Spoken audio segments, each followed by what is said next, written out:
Баршаңызға сәлем достар. Бүгін сіздерге өзбек халқының жасалатын тағамы гумманың рецептін көрсететін боламын.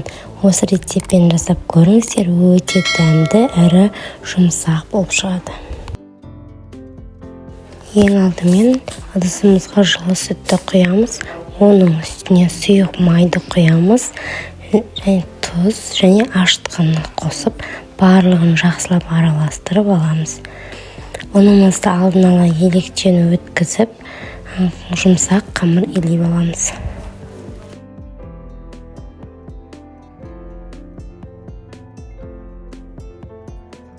Міне біздің қамырымыз дайын болды. Өте жұмсақ болып иленді. Енді оның бетін жауып, жылы жерге 1 сағатқа қалдырамыз. Оған дейін біз ішіне қосатын салмасын дайындаймыз. Ол үшін бауырды жақсылап бетіндегі қабықшасын алып тастап, суға қайнатып пісіріп аламыз.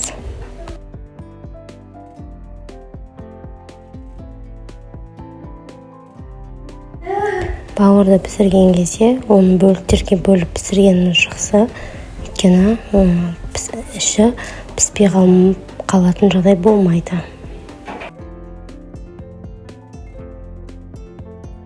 Енді оның үстіне, бауырдың үстіне суды құйып, отқа қоятын боламыз. Енді күрішімізді жақсылап жуып, онтар пісіріп алатын боламыз. Міне біздің бауырымыз пісуге дайын, оны көп уақыт қайнатпаймыз. Егер көп қайнататын болса, біздің бауырымыз қатты болып қалуы мүмкін. Бетіндегі көбіктерін алып, тағы 1-2-3 минуттай қайнатамыз. Міне біздің күрішіміз де пісті. Ал енді піскен бауырымызды блендерге салып, жақсылап езіп аламыз, майдаламыз.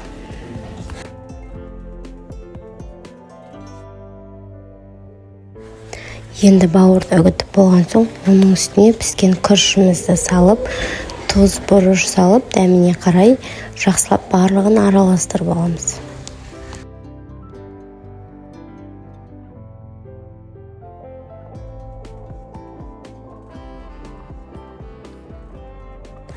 Оған дейін біздің қамырымыз да дайын болды.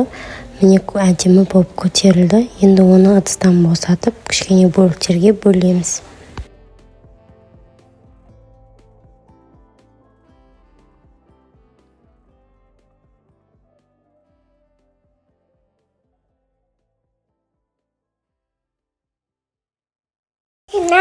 Енді бөліктерге бөлген қамырларды бетін жауып қойып,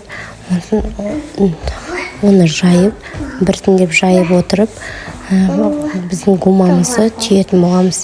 Ішінен салмасын салып, әдемілеп жақсылап бөгеміз.